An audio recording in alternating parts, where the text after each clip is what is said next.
सुरुवात करते. जय जय रघुवीर समर्थ. जय जय रघुवीर समर्थ. सदा सर्वदा योग तुझा घडावा, तुझे कारणी देह माझा पडावा. उपेक्षू नको गुणवंता अनंता, रघुनायका मागणे हेची आता. हनुमंतांची कुळवल्ली राममंडपा वेला गेली, श्रीराम भक्तीने फळली. रामदास बोले या नामे, शुका सारिखे पूर्ण वैराग्य ज्याचे. वसिष्ठा परिज्ञान योगेश्वराचे, कवी वाल्मिका सारिखा मान्याईसा. नमस्कार माझा सद्गुरु रामदासा.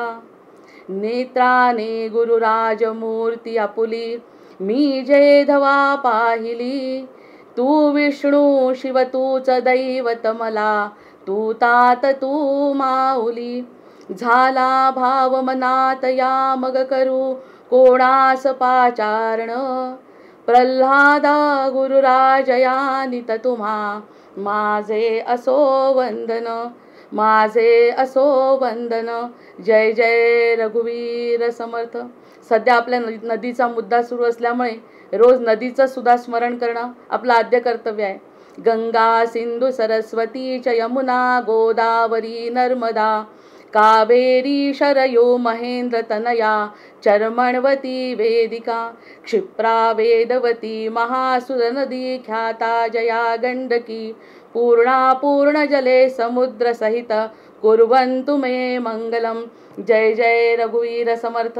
आदौ राम तमो वनादिगमनं, हत्वा मृगं कांचनं. वैदेही हरणं जटायुमरणं, सुग्रीव संभाषणं. वाली निर्दलनं समुद्रतरणं, लंकापुरी दाहनं. पश्चात् रावण कुंभकर्ण हननं, एतद्धि रामायणं. अशा प्रकाराने रोज रामाची उपासना, रामामध्ये मनामध्ये रामाचं स्मरण करणं हे प्रत्येक जीवाचं आद्य कर्तव्य आहे.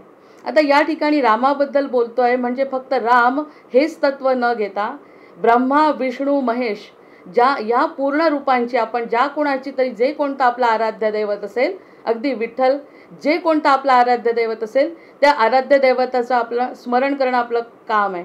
आता हे सगळं करत असताना आपण रामदासी परंपरेमध्ये जेव्हा आपण विचार करतोय सध्या, आणि रामांचे श्रीराम मंत्र जे आहेत ते समर्थ रामदासांनी रचलेले असल्यामुळे त्यांच्या मनाची विकल अवस्था आपण अनुभवली म्हणण्यापेक्षा आपल्याला ती पटली आणि पटल्यानंतर ती अनुभवली, ही सद्गुरूंची कृपा आहे. सद्गुरूंची कृपा केव्हा होते की जेव्हा आपण एखादी गोष्ट ऐकतो आणि ऐकल्यानंतर ती आपल्या मनाला पटते, पटल्यानंतर ती हृदयामध्ये येते आणि मग हृदयामध्ये आल्यानंतर मग तो जो काही अनुभव आहे ना, तो अनुभव घेणे म्हणजे आपल्याला असं म्हणायचं की सद्गुरूंची कृपा. अन्यथा हे आपल्याला जाणवतच नाही. प्रत्यक्षामध्ये समोर एखादी गोष्ट असली, जसं अर्जुनाच्या बाबतीत झालंय की अर्जुनाच्या समोर स्वतः भगवंत असले होते आणि भगवंत आहेत, ते विशेष काहीतरी आहे हे माहिती होतं, पण तरीही आजपर्यंत कोणती तरी अशी घटना घडत नाही की ज्यामुळे आजपर्यंत ती गोष्ट जाणवत नाही. मग एकदा जाणवली म्हणजे ती गुरुकृपा असते. आणि ते जाणवण्यासाठी आपण पुन्हा त्या गोष्टीचा अनुभव घेणे हे क्रमप्राप्त आहे. कारण आपल्याला 30 उजळणी करतच आपल्याला आपल्या स्वस्वरूपापर्यंत पोचायचं आहे. स्वस्वरूपापर्यंत पोचायचं आहे म्हणजे राम कोण आहे, शिव कोण आहे, ब्रह्मा विष्णू महेश काय आहे, मी कोण आहे, मुख्य म्हणजे या सगळ्या गोष्टी आपण जेव्हा लक्षात घेतो तेव्हा समर्थांची अवस्था पुन्हा एकदा बघू कशी होते. आणि समर्थांच्या अवस्थेनंतर मग आपल्याला ती अवस्था जर प्राप्त होत असेल, त्यामध्ये जर आपला मन रममाण होत असेल, तर त्यांचीच कृपा. तुझ्या दासबोधासे त्वा बोधवावे असं जे म्हणतो, कोणत्याही प्रकारची घाई करण्याचं कारण नाही. कारण शब्द समजणे महत्त्वाचं नाही. शब्द लहान मुलांना सुद्धा समजतात, पण शब्द समजून तो अनुभव घेण्यासाठी गुरुची कृपा लागते. आणि गुरुची कृपा लागण्यासाठी आपल्याला त्या सगळ्या गोष्टींची उजळणी पुन्हा पुन्हा करणे म्हणजे आता एक प्रकारचं पारायण पूर्ण करणे किंवा निरूपण पूर्ण करणे हा एकमेव उद्देश आता राहायला नको. त्या ठिकाणी आपल्याला प्रत्येक वेळी ती भावावस्था प्राप्त होणे ही आपली गरज आहे आता. आणि त्या गरजेनुसार आपण वेगवेगळे श्लोक म्हटले आणि त्या श्लोकातून सध्या नदीचं महत्त्व बघितलं, रामाचं, कृष्ण, आणि ह्या सगळ्यांच्या नंतर आपण समर्थांची अवस्था जी मागच्या वेळेस मी सांगितली, वर्णन केली, त्या ठिकाणी लवे नेत्र पाळे स्फुरे आजी बाहे, माझे बाहू स्फुरण पावतात आहे, दीनानाथ हा राम येणार आहे. येतोय का आपल्या मनामध्ये राम? समर्थांच्या मनात राम येतोय. तो राम आपल्या मनामध्ये आणण्याचा प्रयत्न करणे ही सद्गुरु कृपा आहे. तयाचे नियोगे सुखानंद लोटे, त्यामुळे त्यांच्या मनामध्ये सुखाचा आनंदाची अनुभूती ते घेत आहेत. तयाचे नियोगे सुखानंद लोटे, तया देखता अंतरी बाष्प दाटे. जय जय रघुवीर समर्थ. त्याला बघितलं रामाला, आणि रामाला बघितल्यानंतर सद्गुरूंच्या मनामध्ये बाष्प निर्माण झाले, ओलावा निर्माण झाला आणि सुखानंदाची अनुभूती झाली. त्यांना सुखानंदाची अनुभूती झाली, हे शब्द आपल्याला कळले. हे कळल्यानंतर ती सुखाची अनुभूती आपण घ्यावी इथपर्यंत आपली साधना असेल तर त्यांचीच ती कृपा आपल्यावर आहे, म्हणून आपण ती पुन्हा उजळणी करतोय. मंत्र पुढे म्हणणारच आहे, लळे पाळितो राम आम्हा दिनांचे. समर्थ म्हणतायत, माझ्या मनाला जे काही आवश्यक आहे ते सगळं देण्याचं काम स्वतः राम करतायत. लळे पाळितो राम आम्हा दिनांचे, कृपा सागरू भाव जाणे मनीचे. आपल्या मनीचा भाव कृपासागर जाणतोय. कोण जाणतंय आपल्याला आतापर्यंत सांगा? प्रत्यक्ष मनामध्ये एखादा गोंधळ झाला, मनातला गोंधळ आपण कुणाला सांगितला, त्या प्रत्येक गोंधळाचं उत्तर आपल्याला मिळतंय का? आणि मिळाल्यानंतर त्यांनी जरी आपल्याला त्याचं उत्तर दिलं तर त्यांनी समाधान मिळतंय का? हा ठोकताळा बघितल्याशिवाय आपण कुणावर विश्वास ठेवू शकत नाही. त्यामुळे मग म्हटलंय, तयाचे नियोगे सुखानंद दाटे, तया देखता अंतरी बाष्प दाटे. अशी जर अवस्था एक क्षणासाठी झाली तर मग म्हणायचं आपण कृपासागरू भाव जाणे मनीचे. अशी अनुभव आपण घेऊन ह्या कवनाचा जरी अर्थ आपण काढायचा प्रयत्न केला, त्यांच्या मनात बाष्प दाटतं. काय ते वेगळे आहेत का? कोणत्या वेगळ्या धातूंनी बनलेले आहेत का? नाही. आपल्यासारखंच पंचमहाभूतांचं देह त्यांना आहे. मग त्यांच्या मनात बाष्प दाटतंय, मग आपल्या मनात हा अनुभव का येत नाही? यावरती स्वतःचा विचार केल्यानंतर एकदा का सद्गुरूंवर विचार केला, सद्गुरूंवर विश्वास ठेवला, जसा गुरुनिश्चयामध्ये 5व्या दशकामध्ये समर्थ म्हणतात त्याप्रमाणे आपण जर त्याच्यावरती विश्वास ठेवला तर त्यांचा अनुभव प्रत्येक भक्ताला येऊ शकतो, असं आश्वासन समर्थ काय सगळे संत देतात. नुपेक्षी कदा संकटी धाव घाली, कृपा सागरू भाव जाणे मनीचे. नंतर नुपेक्षी कदा संकटी धाव घाली, तया देखिता मानसे ती निवाली. आता संकटामध्ये धाव घालतो हे अतिशय छोटं उदाहरण नाही वाटत का आता आपल्याला? जर आपल्याला रामाला प्रत्यक्ष बघायचं असेल तर त्यांनी सांगितलं कोणत्याही प्रकारचं संकट तो निवारण करतो. मग या ठिकाणी फक्त संकटापुरतं मर्यादित रामराय आता आपले आहेत का? यावरती आपण विचार करायचा. संकट निवारण होईल तरी चांगलं आहे, नाही झालं तरी सुद्धा माझे भोग त्यातून बाजूला होतील, असा विचार जर मी करू शकतो तर ती सद्गुरूंची कृपा आहे. सद्गुरूंची कृपा झाल्यामुळे मला ते भोग न वाटता मला जर त्यामध्ये समाधानाची अनुभूती होत असेल तर ती समर्थांची कृपा आहे. आणि एकदा का समर्थांची आणि सद्गुरूंची कृपा झाली की त्यांना दिसलेला राम आपल्या मनात का प्रगट होणार नाही, हा प्रश्न प्रत्येक भक्ताच्या मनात आता पडला पाहिजे. म्हणजे मंत्रांकडे जाण्याच्या आधी त्यांची भावावस्था जी सुरुवातीला आपण सांगून ठेवली त्यावरती किंचित थोडंसं आपण वर्णन विश्लेषणात्मक आत्मपरीक्षणात्मक करू. लगा पाहता लागवे वीण नाही, निराधार हे पाहता सर्व काही. आत्ता जे बोलली की कोणत्याही प्रकारचा आधार आपण जर आपल्या या समाजातून किंवा आपल्या या संसारातून घ्यायचा प्रयत्न केला, आपण निराधार आहोत. प्रत्यक्षामध्ये आपण निराधार आहोत. जो काही आधार मिळतो तो शाश्वत स्वरूपाचा आधार आपल्याला मिळत नाही, हे आपल्याला काय सगळ्यांना कळून चुकलंय. तरी सुद्धा त्यामध्ये आपण जे रममाण होतो त्यावरती समर्थ मंत्रांमध्ये आपल्याला सांगणार आहेत की हे मंत्र म्हणत असताना तुम्हाला कोणता विचार करायचा आहे. कारण आपण निराधार कसे? आपण तर आहोत ना. आपल्याला आई वडील आहेत, आपल्याला समाज आहेत, आपल्याला कुटुंब आहे, आपल्याला मित्र आहेत, आपल्याला स्वतःची बुद्धी आहे. इथपर्यंत जरी आपण वर गेलो तरी समर्थांच्या दृष्टीने किंवा एका सत्संगाच्या दृष्टीने आपण निराधार का आहोत? कारण आपल्या मनाला जे वाटतं ना ते पूर्ण करण्याचं सामर्थ्य या कोणत्याच घटकात नाही. कारण ब्रह्म जीव माया हे जर गोष्ट म्हटली तर ब्रह्म आणि माया या दोनच गोष्टीमध्ये अडकलेला आपला जीव. मग ज्या ठिकाणी जीव जर मायेकडे वळला तर ब्रह्माला पारखा होतो, जीव जर ब्रह्माकडे वळला तर ब्रह्म आणि माया दोन्ही त्याला मिळतं. हे दोन पद जसं आपल्याला हनुमंतांनी सांगितलं होतं. हनुमंताला विचारलं रामरायांनी तुला काय पाहिजे, तर हनुमंत म्हणाले मला काही नको, बाकीच्यांना एक पद मिळाले, मला 2 पद मिळाली आहेत. कोणती? तुमचे पाय. तुमचे पाय मला 2 पद मला जर मिळाले, म्हणजे जर ब्रह्माकडे ब्रह्म, जीव आणि माया या व्यतिरिक्त काही अस्तित्वात नाही. कोणतीही गोष्ट घेतली तर या 3 घटकांमध्येच ती सम्मिलित होते. मग ब्रह्म, जीव आणि माया हा जो त्रिकोण आहे, त्यामध्ये ब्रह्मामध्ये संत सद्गुरू आणि भगवंत आहे. देव देवता भगवंत सगळे ब्रह्मामध्ये आहेत. आपण एक जर गट केला तर मग ब्रह्म जीव आहे, आपण जीवमध्ये आपण आहे. मग आपल्याला किती मोठी कॅटेगरी की ज्या ठिकाणी आपण जीव आहोत सगळे, पण सगळेच जीव असल्यामुळे त्यांना मर्यादा नाही आहेत का? सगळ्या जीवांना मर्यादा आहेत, कारण ते ब्रह्मापासून अलग करून घेतात स्वतःला. म्हणजे ब्रह्म, जीव आणि तिसरी गोष्ट जी उरली ती माया. मग या मायेमध्ये जे काही मला दिसतंय, जे काही मला भासतंय, जे काही मला जाणवतंय, ते सगळं मायेतलं आहे. मग मायेमध्ये जर मी आधार शोधायचा प्रयत्न केला तर तो मायेतला आधार मला पुरा कसा पडेल? म्हणजे हा जो मी आधार घेते आहे तो आधार कसा आहे? आपण निराधार करणारा आधार आहे.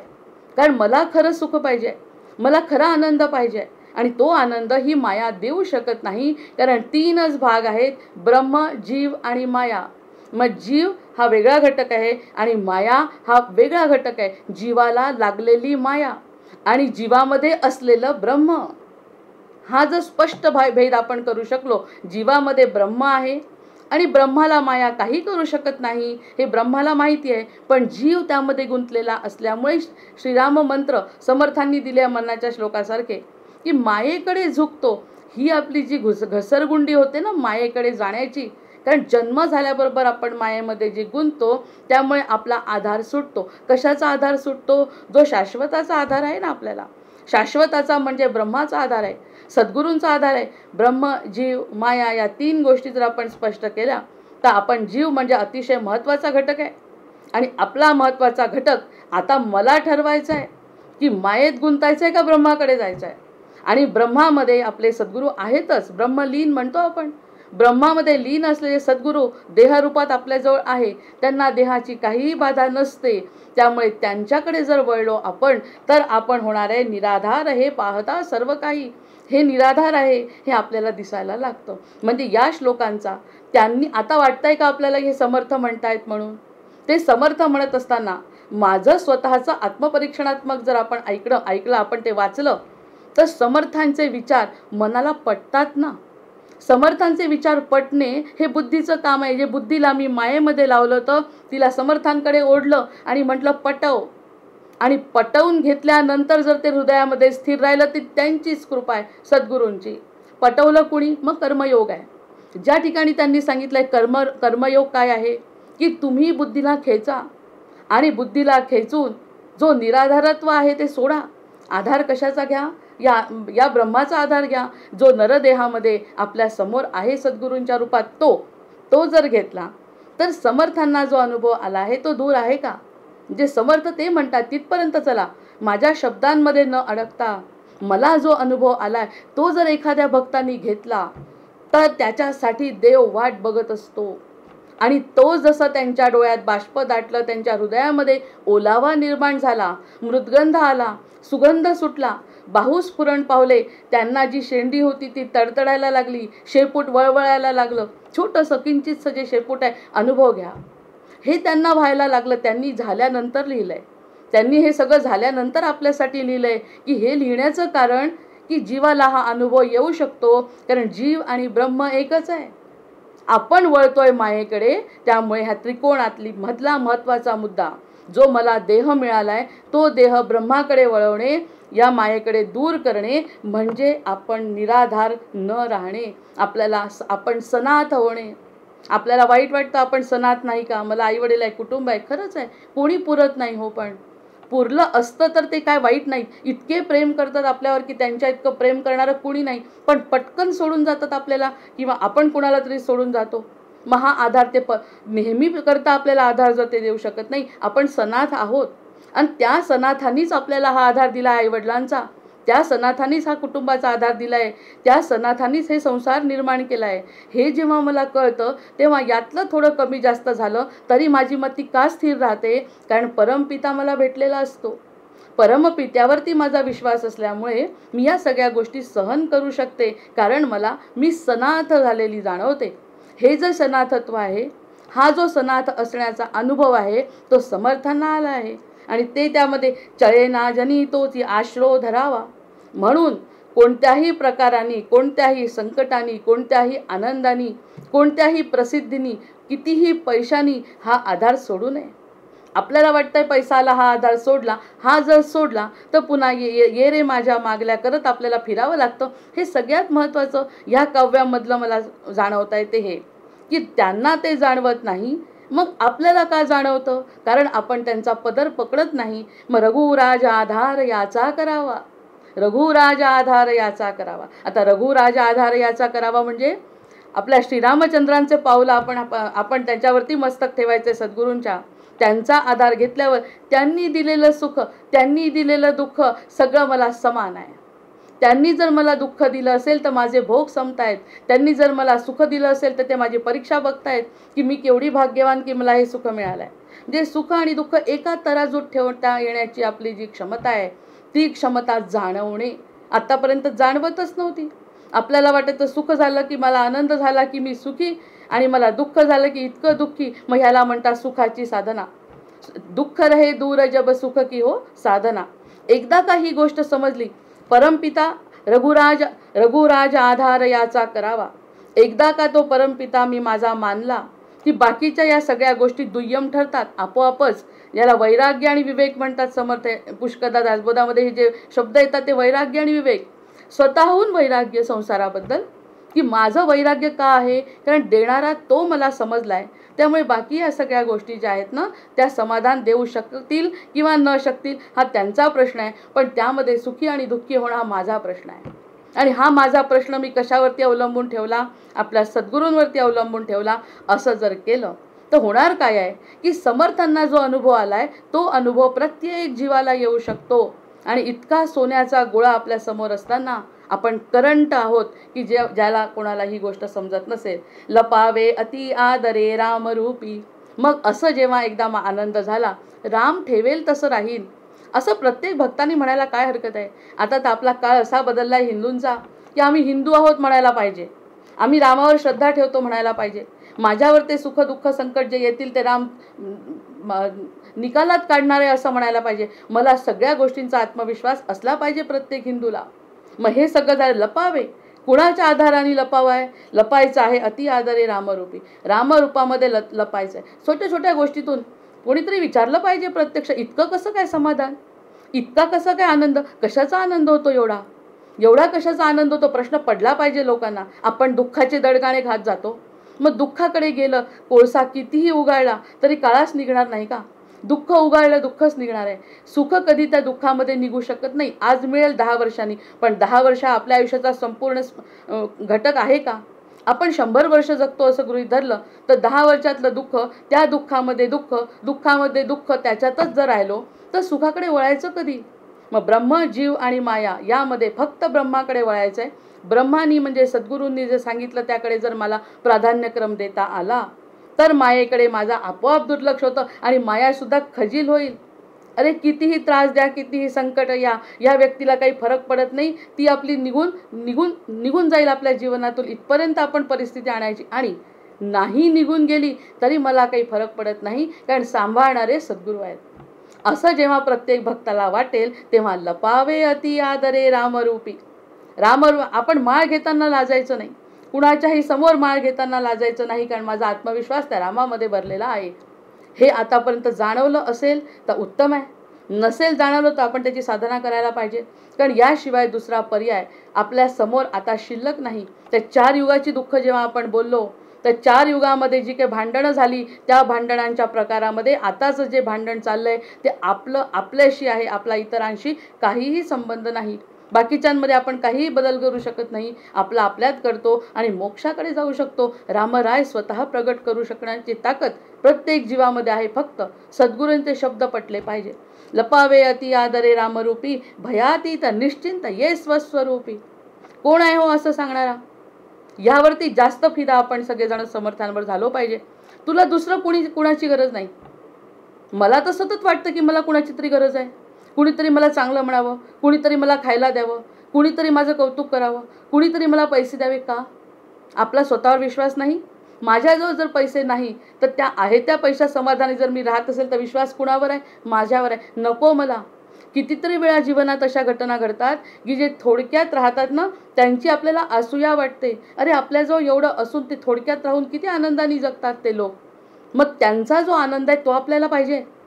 कमी याच्यात राहून सुद्धा आनंद आहे, जास्त असेल तरी सुद्धा आनंद आहे, तो त्यांचा आनंद मला पाहिजे. स्वस्वरूपात येणं, ह्याला म्हणतात स्वस्वरूपामध्ये येणं. माझ्याजवळ जे आहे ते, माझ्याजवळ जे आहे त्याचा आत्मसन्मान. उदाहरणार्थ तर कितीतरी आपण साध्या निरूपणात बोलायचं नाही म्हणून, नाही तर प्रत्यक्षात जेव्हा आपण बोललो तसे कितीतरी अनुभव आपण घेऊ शकतो की मी स्वतःला कमी लेखते आणि प्रत्यक्षामध्ये माझं अस्तित्व काहीतरी वेगळं असतं. हे आपल्याला नंतर जाणवतं. ह्या सगळ्या गोष्टी समर्थ म्हणतात आधीच ओळखा. आधीच ओळखा तुम्ही कोण आहे. भयातीत निश्चिंत. मग त्याच्यामुळे भय असण्याचं कारण नाही. निश्चिंतता पाहिजे, निर्भीडता पाहिजे, विश्वास पाहिजे आणि हे सगळं स्वतःच्या रूपाबद्दल पाहिजे. मग आलो की नाही आपण बरोबर शिवतत्वातून रामरूपात आणि रामरूपातून स्वस्वरूपात आलो आहे.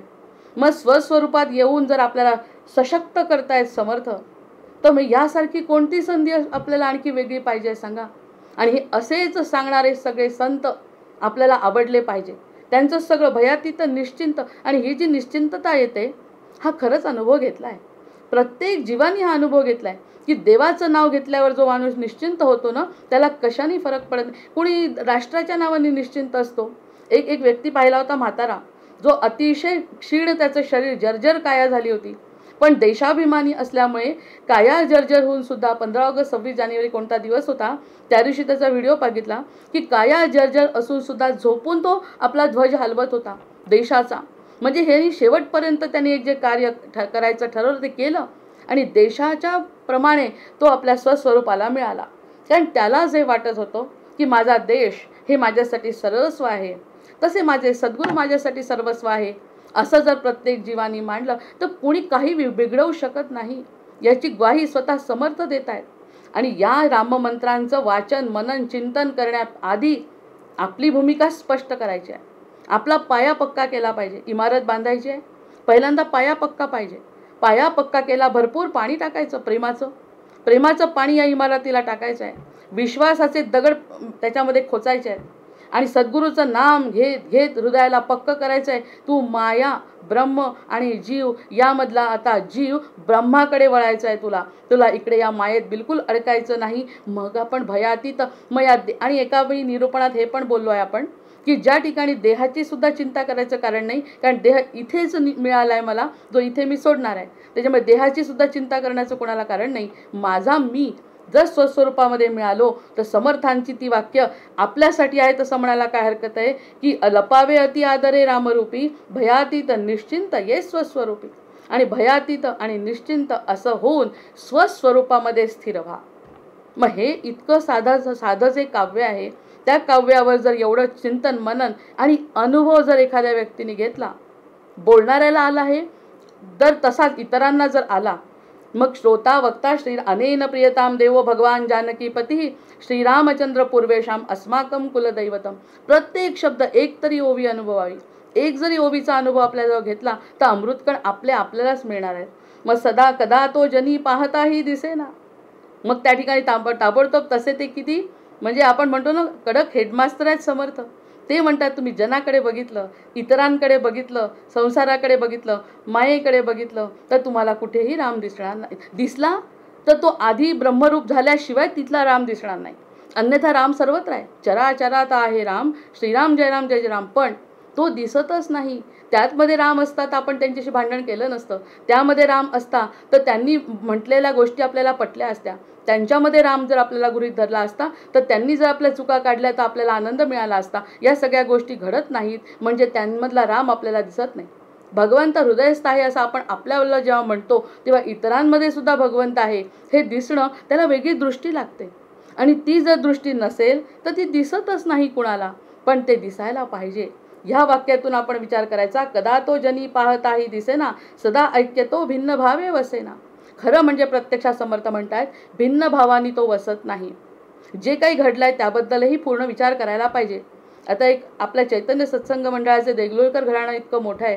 त्यांच्यातले शिष्य माझ्याशी जेव्हा बोलले एकदा, अतिशय म्हणजे परंपरा आणि घराणं किती मोठं आहे याबद्दल किती अभिमान वाटतो या सगळ्या गोष्टींचा. म्हणजे किती गोंधळ चाललाय जगामध्ये, मी काहीच करू शकत नाही, आपला एक जीव या सगळ्या गोष्टींसाठी काही करू शकत नाही. त्यांनी इतकं सुंदर सांगितलं परंपरा किती दिव्य असते.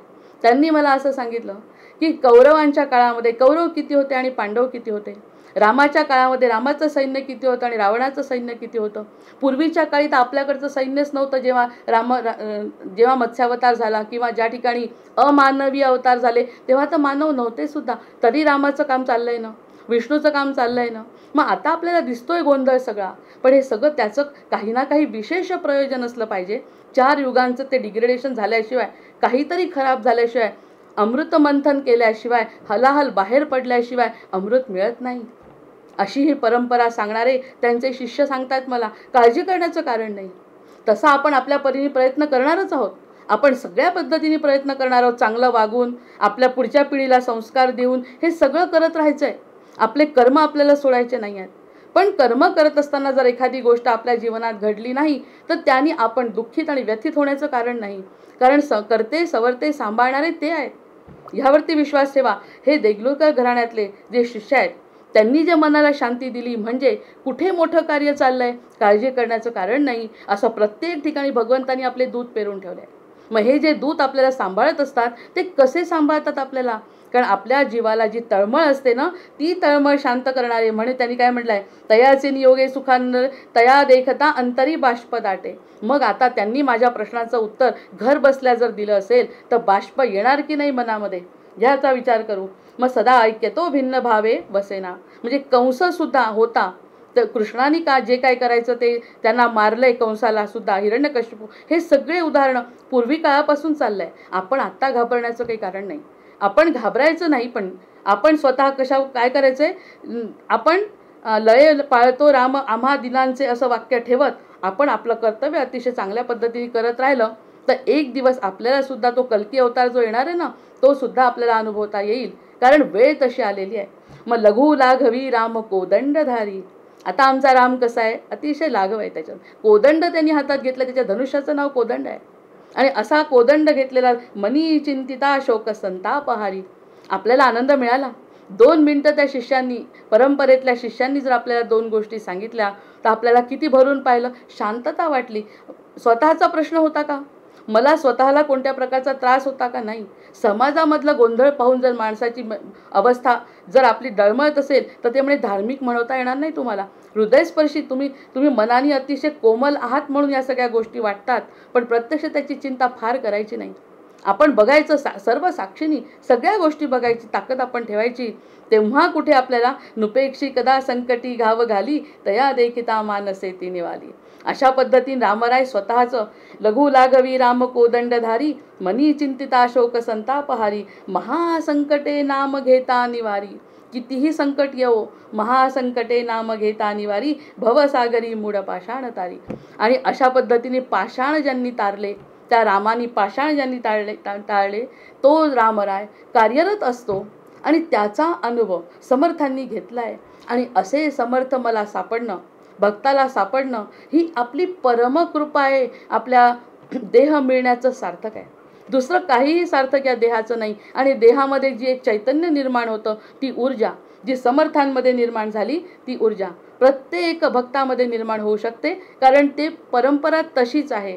ती जी वीज आहे, ती वीज कधी आता त्याच्यातली वीज संपत नाही, ती प्रत्येकाला आपल्या अंगाजवळ येऊन जाते. तसं म्हणून म्हणायचं प्रत्येकाने आता रोज भर्जन भव बीजाचे, अर्जन सुख संपत्तीचे, तर्जन यमदूताचे, रामगर्जन.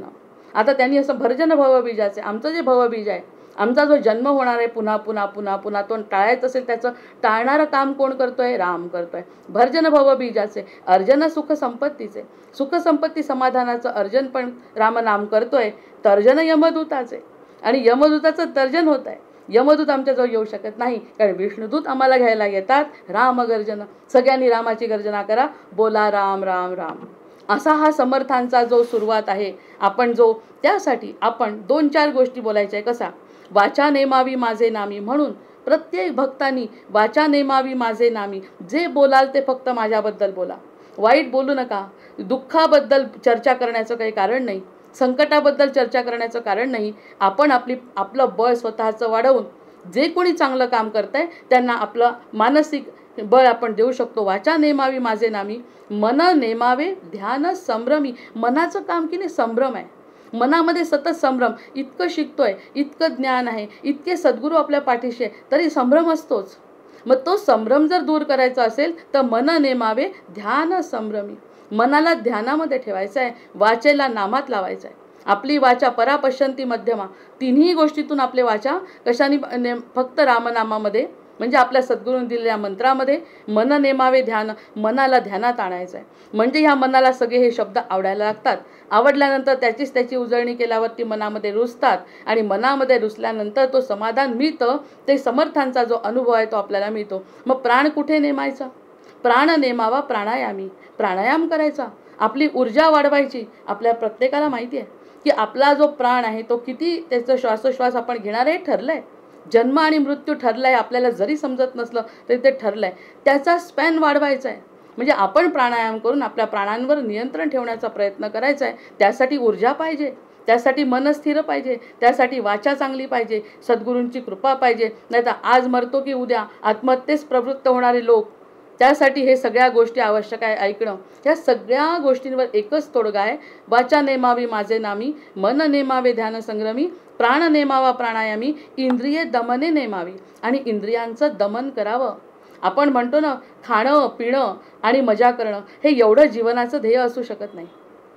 ईट ड्रिंक अँड मेक मेरी, हा जी पश्चिमात्य संस्कृती ती आपल्याकडे आली आहे. इंद्रियांचं दमनच करत नाहीत अजिबात. जे पाहिजे ते मिळवत आहेत, आणि पाहिजे ते मिळवल्यानंतर खरंच सुखी झाले का विचारायचं कोणाला आहे. कोणालाही विचारायचं की इंद्रिय दमन केलं नाही, जे पाहिजे ते वडिलांनी मुलांना दिलं आहे, जे पाहिजे ते आपल्याला आपण घेतोय, त्यातून समाधान मिळतं आहे का?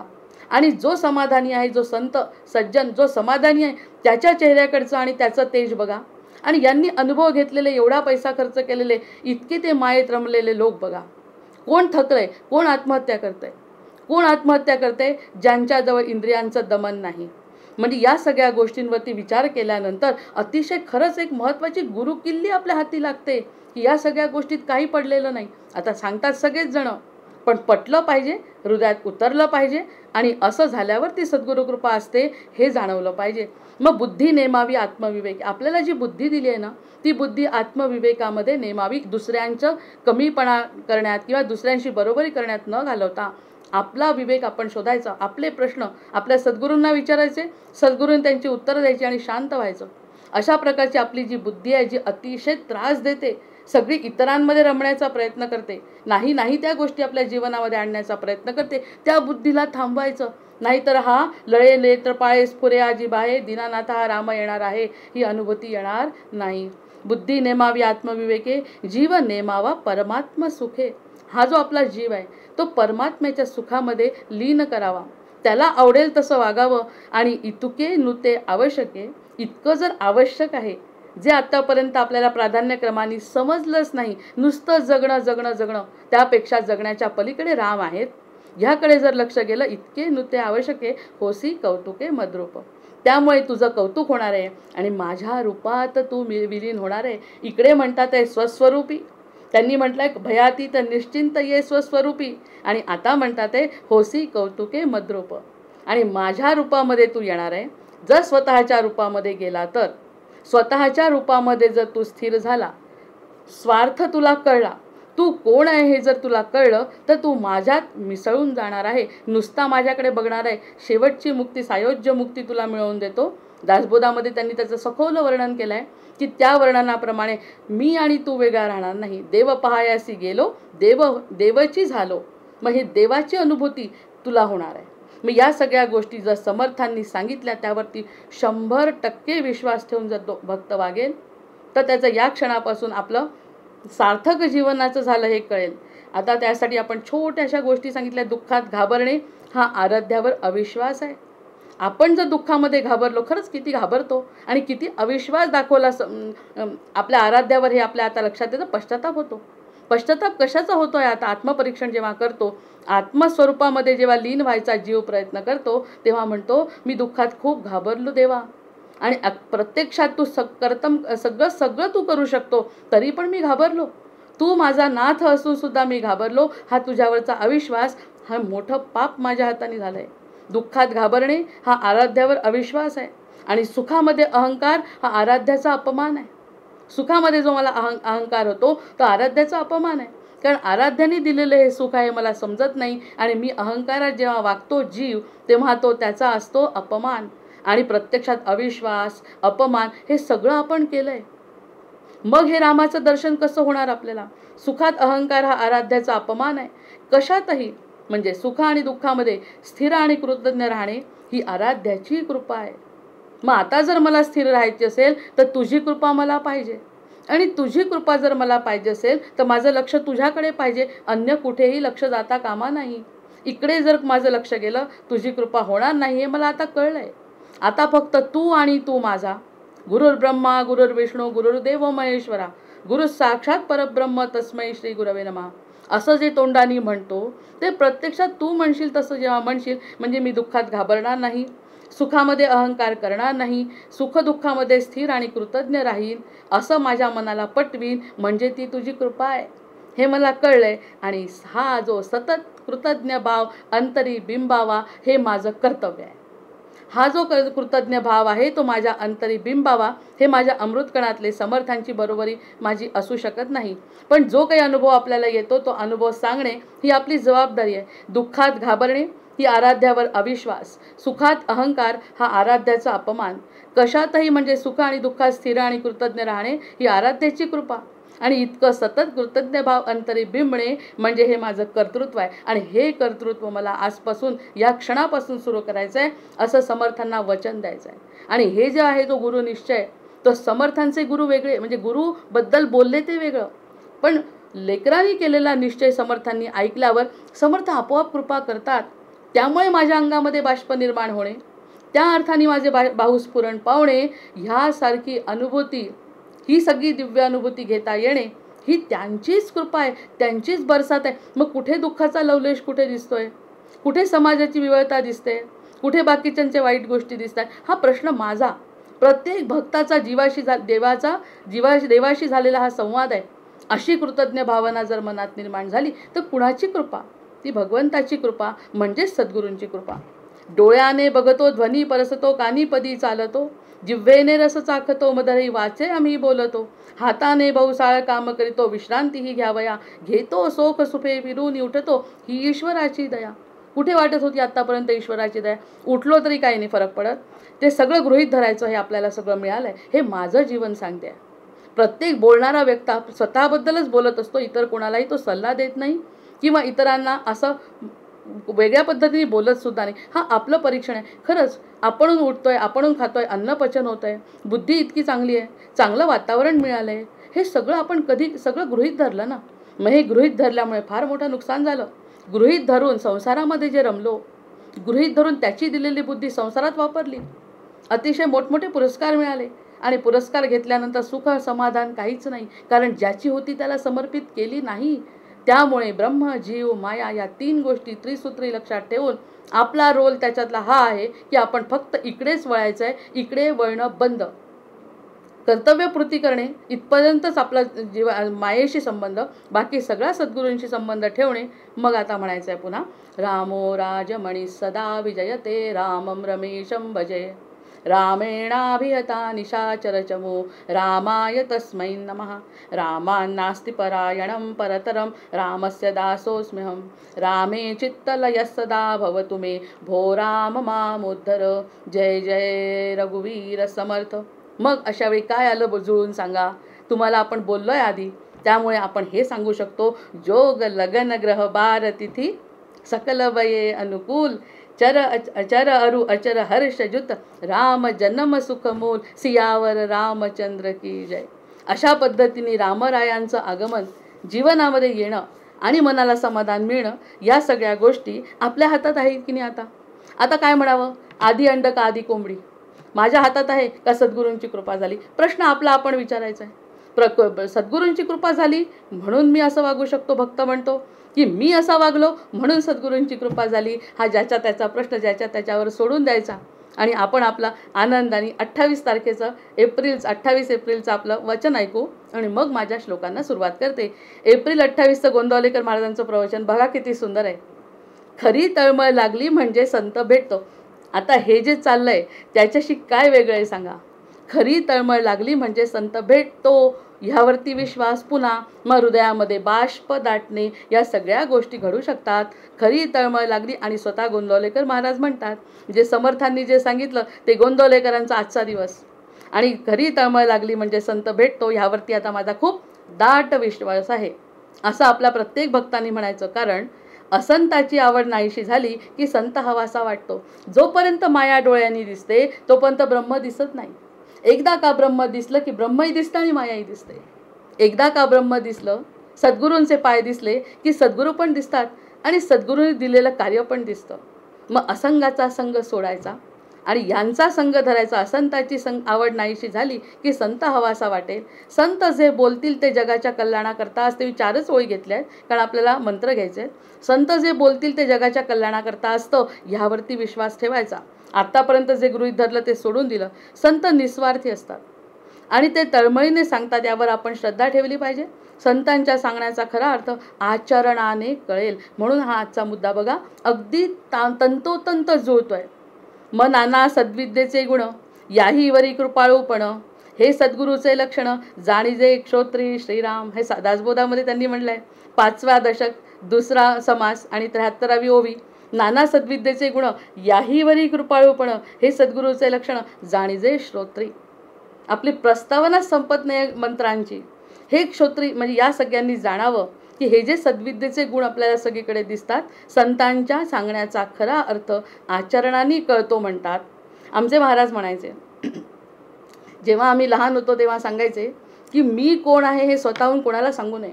नाव सांगा भरे, तुमचं काय नाव आहे ते नाव सांगायला हरकत नाही, पण तुमचे जर एखादे गुण दिसत असतील आणि तुम्ही सांगत सुटले माझ्यामध्ये असे गुण आहे, माझ्यामध्ये असे गुण आहे, असं जर लोकांना सांगितलं ते मला विशेष वाटत नाही.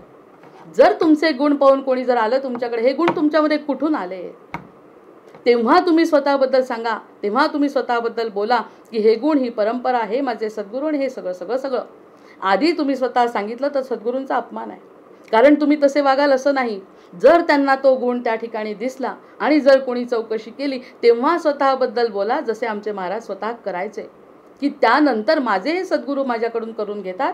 इथपर्यंत आपण गेलं म्हणजेच तो संतांच्या सांगण्याचा जो अर्थ आहे तो आचरणातून कळला पाहिजे, स्वतःच्या आणि इतरांच्या सुद्धा. म्हणून शेवटची ओळ जी आहे, संतांच्या संगतीत आपण गेलो की आपले कर्तृत्व संपले.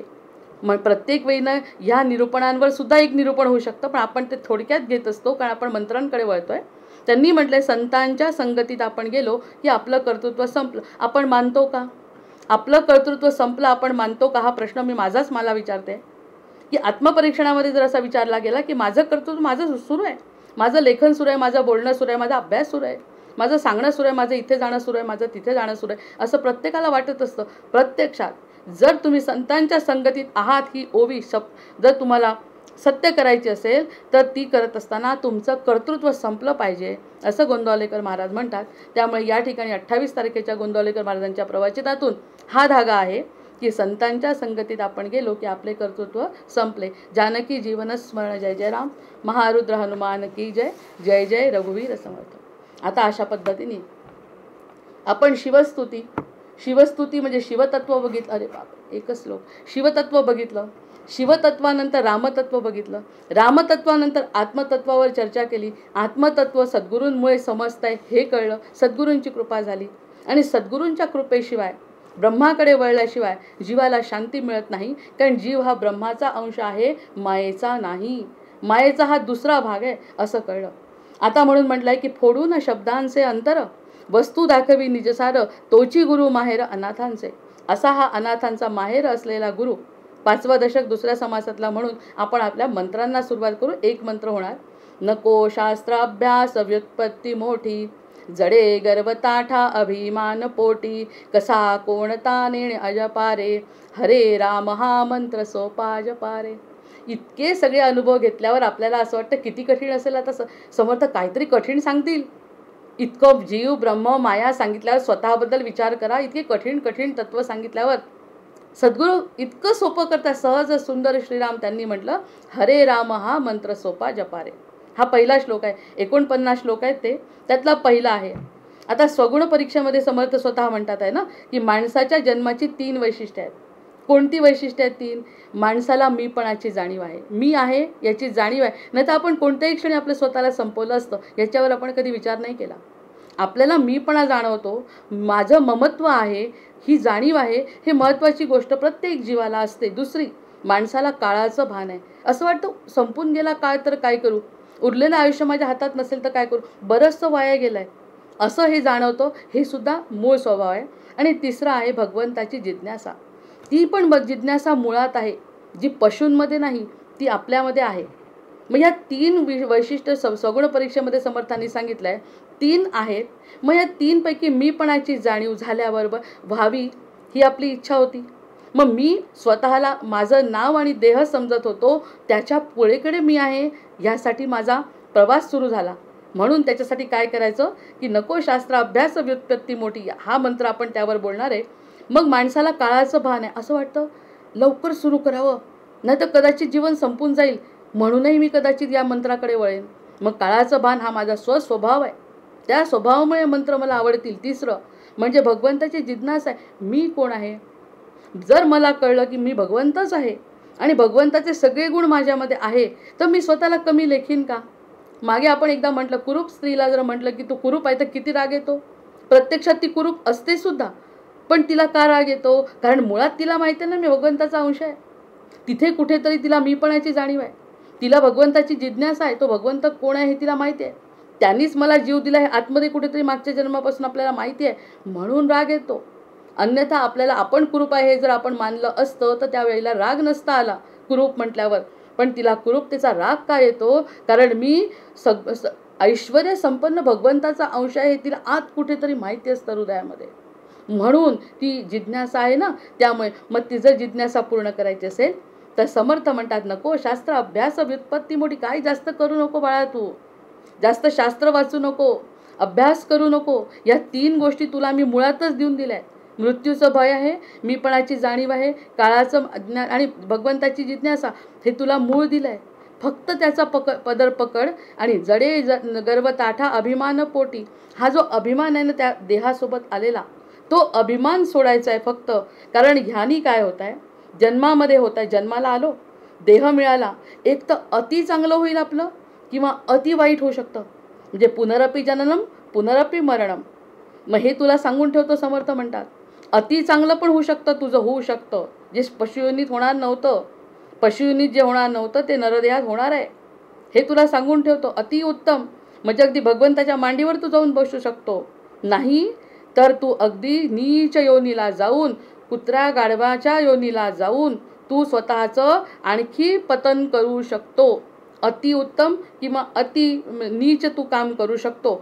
ह्यावरती मला वाटतं वेळ झालेली आहे, आपल्याला थांबावं लागेल. आणि इथे थांबते. विवेक आणि वैराग्य म्हणजे पहिल्या श्लोकावरचं विवेचन मी पुन्हा करते. जय जय रघुवीर समर्थ. भर्जन भव बीजाचे, अर्जन सुख संपत्तीचे, तर्जन यमदूताचे, राम गर्जन बोला राम राम राम, बोला राम राम राम. जानकी जीवन स्मरण जय जय राम. महारुद्र हनुमान की जय. जय जय रघुवीर समर्थ.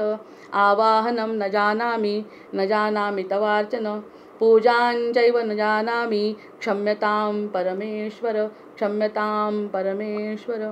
जय जय रघुवीर समर्थ. जय श्री कृष्ण.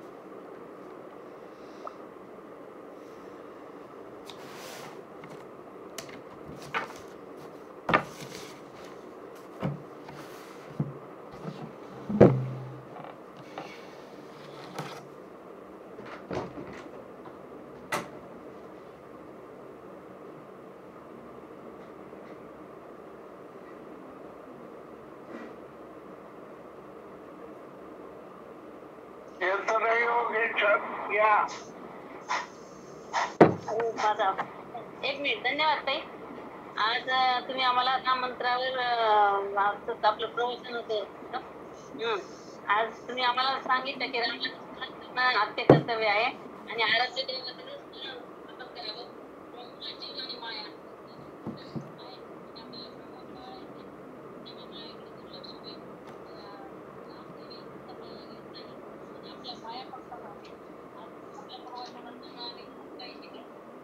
आम्ही सोमवारची वाट पाहतो.